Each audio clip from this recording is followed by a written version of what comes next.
Hello everyone, स्वागत है आप सबका रेडी आंसर यूट्यूब चैनल में। कैसे हैं आप सब? उम्मीद करते हैं इस पैंडेमिक में खुद को सुरक्षित रख रहे होंगे। काफ़ी दिनों के बाद फिर से समय निकल पाया है कुछ बातें करने का।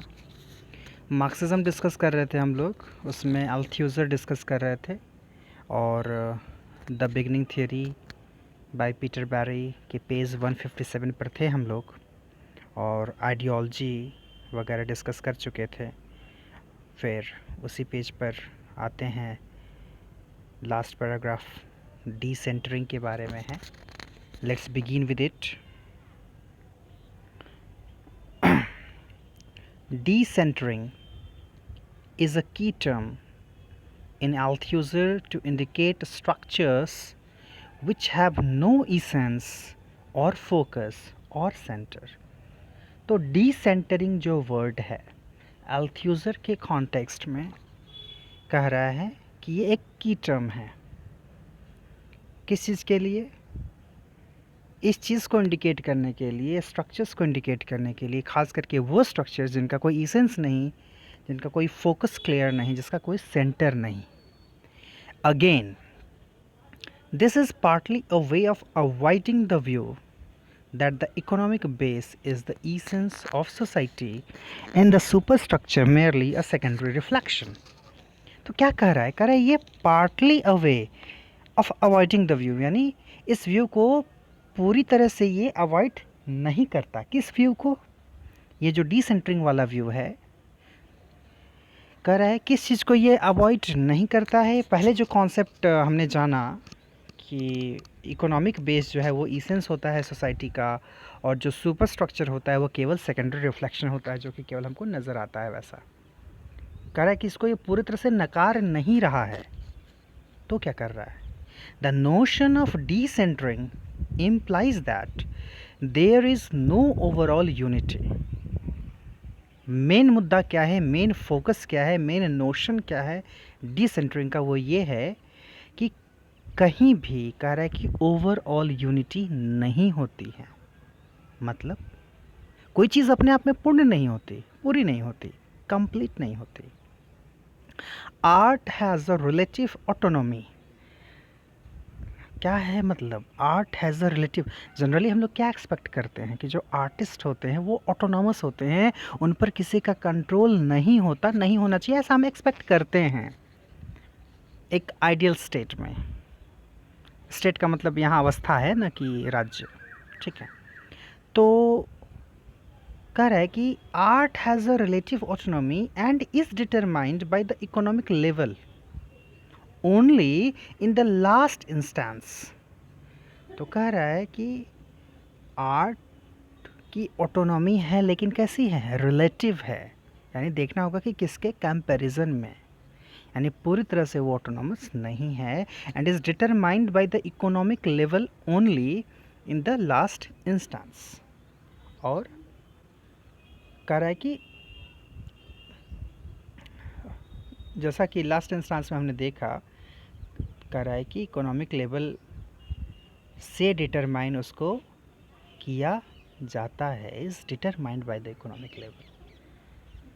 यानी कैसे इकोनॉमिक लेवल या इकोनॉमी कैसे कंट्रोल करती है आर्ट को, it is visible in the society.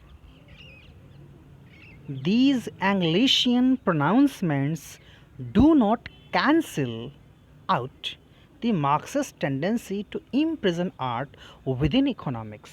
तो वही कह रहा है कि इसलिए हम इस बात को समझ सकते हैं, हम इस मुद्दे पर पहुंच सकते हैं कि ये भी एक तरह का एंग्लिशियन प्रोनाउंसमेंट है, और ये पूरी तरह से कैंसिल नहीं करता मार्क्सिस्ट टेंडेंसी को, जिसमें हम बात करते हैं कि कैसे आर्ट को इकोनॉमिक्स में ने इम्प्रिजन किया हुआ था, या एक्सपेक्ट किया जाता है कि आर्ट इम्प्रिजन रहे, यानी आर्ट को कैद करके रखा जाए, इकोनॉमी के कब्जे में रखा जाए।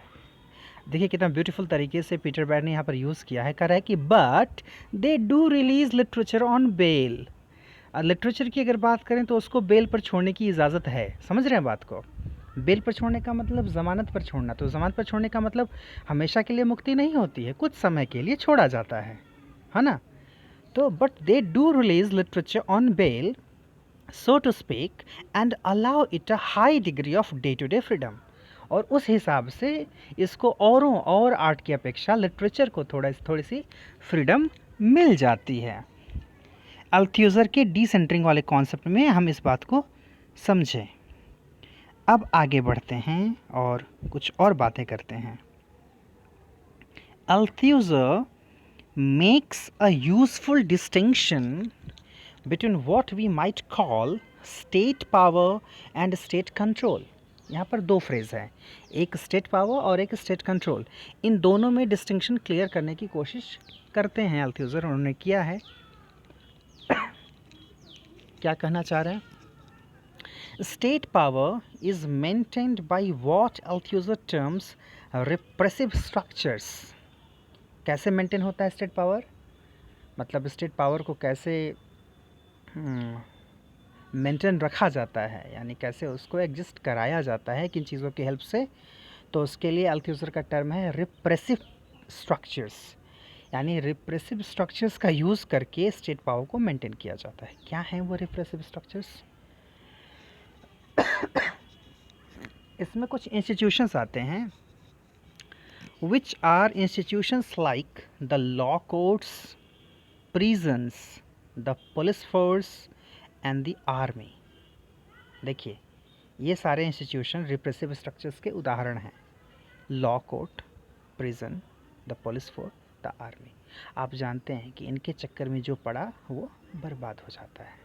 लेकिन मज़े की बात यह है कि ये सारे एग्जीक्यूटिव पावर हैं। इनको एग्जीक्यूटिव पावर मिलती किससे है? इनको कौन कंट्रोल करता है ना? which operate in the last analysis by external force। कौन करता है कंट्रोल? इनको मिनिस्टर्स करते हैं। अभी देख रहे थे दृष्टि आईएएस में वीडियो डॉक्टर विकास दिव्यकीर्ति सर की, तो उसमें क्लियरली उन्होंने एक बात कही थी कि कैसे हम देखते हैं कि जब कोई भी पार्टी सेंटर में अगर कहें या स्टेट में पार्टी जब फुल मेजॉरिटी में, कंप्लीट मेजॉरिटी में होती है, तो उस समय हम देखते हैं कि कैसे जो कोर्ट है, कोर्ट उसके हिसाब से चलना शुरू हो जाता है। यानी जब पॉलिटिकल पार्टी ज़्यादा मजबूत कंडीशन में है तो कोर्ट थोड़ा नरम हो जाता है, और जहाँ पॉलिटिकल पार्टी थोड़ी लूज़ कंडीशन में आती है, थोड़ी कमज़ोर होती है, वहाँ पर कोर्ट जो है वो थोड़ा स्ट्रांग हो जाता है। ये इतिहास गवाह है। आप देख सकते हैं कि जब जब सरकारें मेजॉरिटी में रही हैं तब कोर्ट का फ़ैसला ज़्यादातर सरकार के पक्ष में रहा होता है। ठीक है, हाँ एक्सेप्शंस हैं मौजूद उसके, that is other thing, but yes, जैसे हम कहने को कह देते हैं ना कि जुडिशरी इंडिपेंडेंट है, जुडिशरी ऑटोनोमस है। आप देख सकते हैं इंडियन कंडीशन अभी जो चल रहा है, तो आप इस बात को बहुत अच्छे से समझ सकते हैं कि कैसे जुडिशरी लगता है अब ऑटोनॉमस नहीं रही। क्वेश्चंस उठते हैं, और भीतर की बातें तो ऑब्वियस है कि कोई भी कोर्ट में काम करने वाला बंदा होगा तो उसको बहुत अच्छे से पता होगा कि भीतर चीज़ें क्या होती हैं। खैर, कह रहा है कि ये जो इंस्टीट्यूशंस हैं, या पुलिस की बात कर लें, आर्मी की बात कर लें, अब आर्मी के साथ भी वही है। अभी तक आर्मी को लेकर के पॉलिटिक्स नहीं होती थी, लेकिन पिछले 5-6 सालों में अब आर्मी को भी पॉलिटिक्स के लिए यूज़ किया ही जाता है ना। ऑब्वियस है भाई, आर्मी हो या कोई फोर्स हो तो उसको तो ऑर्डर जो है वो डिफेंस मिनिस्ट्री से ही अल्टीमेटली आता है ना, भले उसको सीनियर्स के थ्रू मिलता हो वो। तो वो कह रहा है कि जो स्टेट पावर है वो मेंटेन किया जाता है कुछ रिप्रेसिव स्ट्रक्चर्स का यूज़ करके। और वो रिप्रेसिव स्ट्रक्चर्स क्या होते हैं? Law courts, prisons, police force, army, which operate in the last analysis by external force. But the power of the state is also maintain more subtly. अब यहाँ देखिए, थोड़ी सी एक और घुमावदार बात है कि स्टेट का जो पावर है वो कहाँ से मेंटेन होता है? By seeming to secure the internal consent of its citizens. लगता है कि वो कहीं ना कहीं जो चीज़ें हो रही हैं वो इंटरनल कंसेंट मिला हुआ है उसके सिटीज़न का। क्यों भाई? अरे सिटीज़न ही तो डेमोक्रेसी के थ्रू चुन करके भेजे रहते हैं नेताओं को मंत्रिमंडल बनाने के लिए, मंत्रिपरिषद बनाने के लिए। या और मज़े की बात यह है कि पॉलिटिक्स करने वाले इस तरह से मैसेज को कन्वे करते हैं सोशल मीडिया या और माध्यमों के द्वारा कि लगता है कि हाँ, जो काम हो रहा है, जो बातें की जा रही हैं वो सही ही तो हैं, और ये भी दिखता है कि ज़्यादातर लोग जैसे सपोर्ट में हैं। सच्चाई क्या है? सच्चाई का होना और दिखना दो अलग चीज़ होती है। मतलब कहते हैं ना, everything is not gold that glitters, everything that glitters is not gold. तो बात वही है कि जो दिखता है शायद वो न हो। इसके लिए मैं कभी कभी कुछ ऐसे जो कंट्रोवर्शियल पोस्ट वगैरह होते हैं सोशल मीडिया पर, तो मैं एक आध बार उनको देखने की और उनको तजवीज़ने की कोशिश करता हूँ कि किस तरह के कमेंट्स उस पर हैं, कहाँ के लोगों ने क्या बातें कही हैं, कितने पॉजिटिव कमेंट्स हैं, कितने नेगेटिव हैं, और किस तरह की नेगेटिविटी में किस हद तक लोग नीचे गिरते हैं और पॉजिटिविटी में लोग कितने पॉजिटिव तरीके से सोच रहे हैं। तो वो सब देख करके थोड़ा बहुत एक अंदाज़ा लगाने की कोशिश करते हैं, हालांकि जानते हैं कि वो भी सही आंकड़ा नहीं है। वो आंकड़ा वो आपको वैसा दिखाया जाता है ताकि एक बार देखने पर अगर आप ये ना समझते हो कि दिखने वाली चीज़ भी गड़बड़ हो सकती है, तो आपको लगेगा कि यही सच है। वही है, लिखा है ना, लिखा है कि the power of the state is also maintained more subtly by seeming to secure it seems that they are securing the internal consent of citizens using what Althusser calls ideological structures. और ये जो दिखता है या दिखाने के लिए जैसा लगता है कि हाँ, हमारी ही बात तो सरकार कर रही है, हमारे ही हम जैसा सोचते हैं वैसे सरकार कर रही है, जबकि मुद्दा ये है कि सरकार जो करना चाहती है वो आपको वैसे ही सोचवाती है, आप उसी दिशा में सोचते हैं। वही अल्थुज़र बोल रहे हैं कि अल्थुज़र कॉल्स आइडियोलॉजिकल स्ट्रक्चर, और इसके लिए वो आइडियोलॉजिकल स्ट्रक्चर की बात करते हैं। तो यहाँ पर हमने दो स्ट्रक्चर की बात की, एक रिप्रेसिव स्ट्रक्चर और एक आइडियोलॉजिकल स्ट्रक्चर। आइडियोलॉजिकल स्ट्रक्चर में क्या है? स्टेट आइडियोलॉजिकल अपैरेटसेस, उसी को आइडियोलॉजिकल स्ट्रक्चर को स्टेट आइडियोलॉजिकल अपैरेटसेस भी कहा जाता है। क्या है ये? These are such groupings as political parties. अब देखिए आइडियोलॉजिकल स्ट्रक्चर में क्या क्या चीज़ें आती हैं, इसमें भी इंस्टीट्यूशंस आते हैं। कौन से आते हैं? पॉलिटिकल पार्टीज़, भाई जो पॉलिटिकल पार्टीज़ हैं उनकी अपनी एक आइडियोलॉजी होती है। स्कूल्स, इवन स्कूल्स की भी आइडियोलॉजी होती है।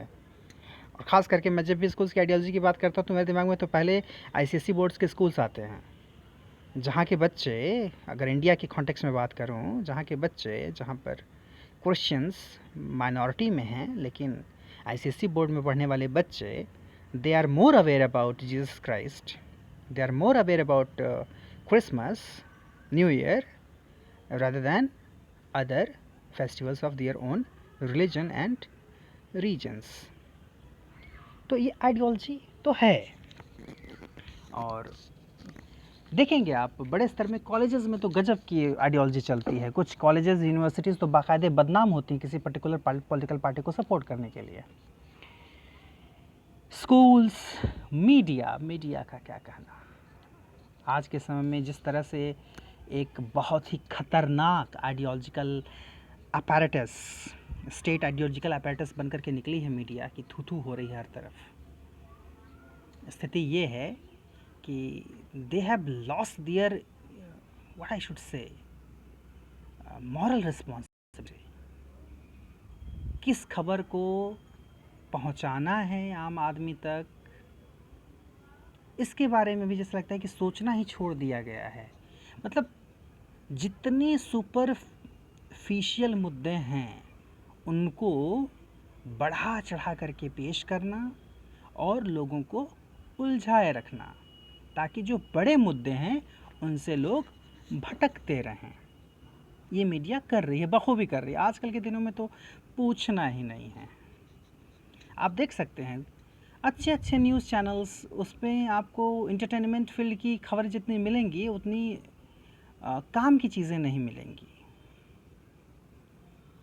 जैसे अभी फ़िलहाल सुशांत सिंह राजपूत का केस चल रहा है, नो डाउट एक बड़ा मुद्दा है, लेकिन केवल वही एक मुद्दा तो है नहीं, देश में और भी तो मुद्दे हैं, उन पर बातें नहीं होती हैं।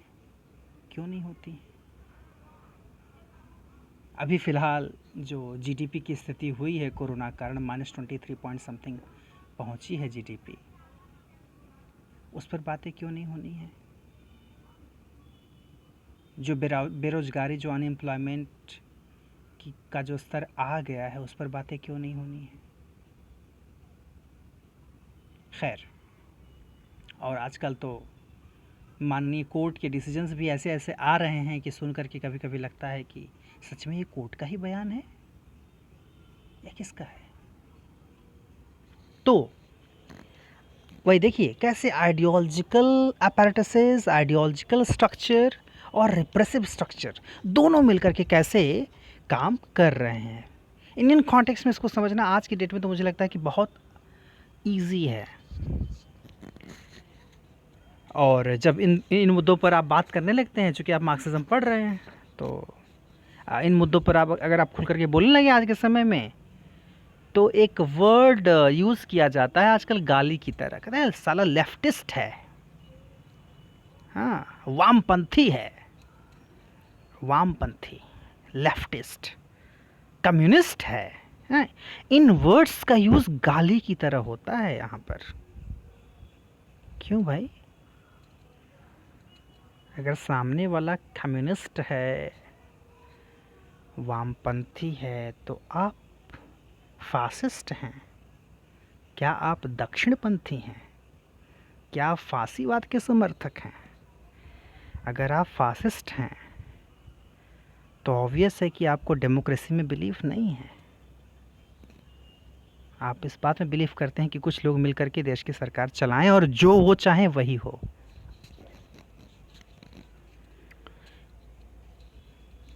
So, correct, these are such groupings as political parties, schools, the media, churches, the family. देखिए फैमिली भी आइडियोलॉजिकल अपैरेटसेस के रूप में आ जाती है। कई बार ऐसा भी होता है कि अगर वोट डालने की बात हो, एक फैमिली में 5 मेंबर हों, अगर हो सकता है कि 2 मेंबर अलग पार्टी को सपोर्ट करने वाले हों, 2 मेंबर अलग पार्टी के बारे में सोचते हों, तो जो घर का मुखिया होगा वो सोचेगा कि अपना प्रभुत्व का इस्तेमाल करके सबको विवश करे कि वो जहाँ चाहता है वहीं पर वोट डाला जाए।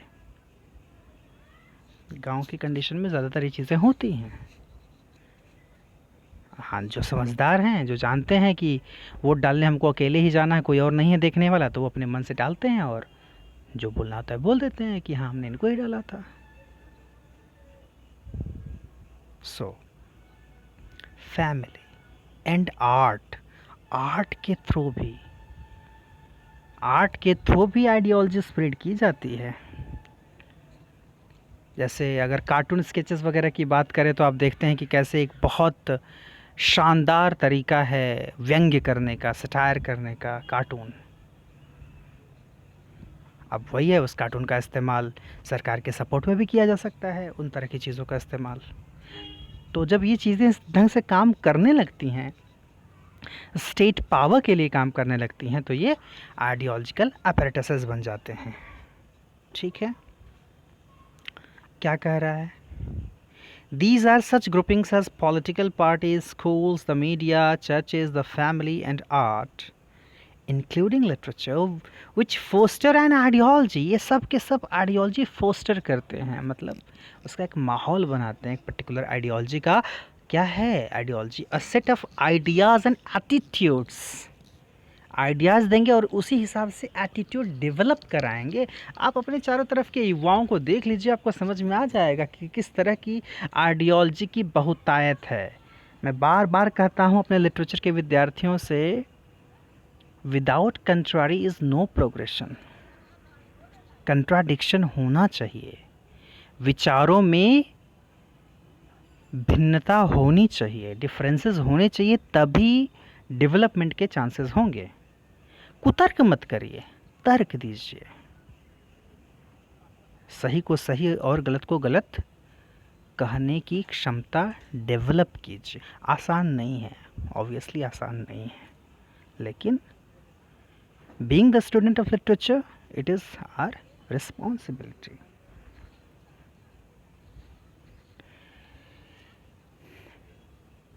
विच is sympathetic to the aims of the state. देखिए क्या है, किस तरह के सेट ऑफ आइडियाज़ और एटीट्यूड डेवलप कराते हैं ये, जो स्टेट के एम के लिए सिंपैथेटिक हो, यानी जिससे स्टेट का फ़ायदा हो। एंड द पॉलिटिकल स्टेटस क्यो, बहुत अच्छा फ्रेज़ है। स्टेटस क्यो क्या होता है, लैटिन फ्रेज़ है स्टेटस क्यो, या स्टेटा क्यों कहा जाता है इसको। इसका मतलब है the existing state of affairs, मतलब जो जैसा है उसको वैसा ही बना रहने दिया जाए, उसमें कोई चेंजेस न लाने पड़ें, इसके लिए मतलब नहीं, सरकार जैसे काम कर रही है, जैसे चलना चाह रही है उसको चलने दिया जाए, उसके हिसाब से आइडियोलॉजी स्प्रेड कर दिया जाए। हाँ, जो कर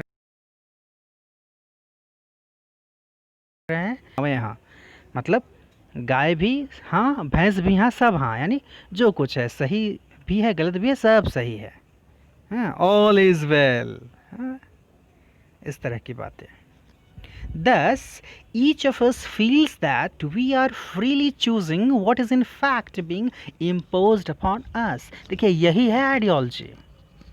आइडियोलॉजी को समझना इसलिए ज़रूरी है, उसमें होता यही है, आप उस ढंग से सोचते हैं और आपको लगता है ये आपकी सोच है, जबकि वो सोच आपकी नहीं होती है, आपको उस ढंग से सोचने पर विवश किया जाता है, आपको पता भी नहीं चलता है।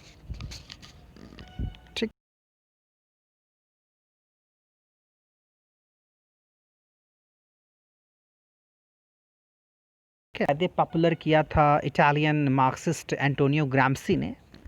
ग्राम्स्की या ग्राम्सी, क्वेश्चन आते हैं नेट में, सीधे सीधे पूछ देता है हेजीमनी किसका टर्म है। This Althusserian distinction is closely related to the notion of hegemony. वही आइडियोलॉजी का जो, आइडियोलॉजी की जो मीनिंग है, कह रहा है कि वो क्लोजली रिलेटेड है किससे, हेजीमनी से। और इसको प्रोमिनेंस किसने दिलवाया, इटालियन मार्क्सिस्ट एंटोनियो ग्राम्सी ने, 1891 to 1934। ग्राम्सी या Gramsci contrasts rule which is direct political control. यहाँ पर वो, जैसे ऊपर हम लोगों ने पढ़ा ना, स्टेट पावर और स्टेट कंट्रोल, तो पॉलिटिकल कंट्रोल का मतलब यहाँ स्टेट कंट्रोल से है। तो कह रहा है वो रूल की बात करते हैं, वो क्या है, डायरेक्ट पॉलिटिकल कंट्रोल है।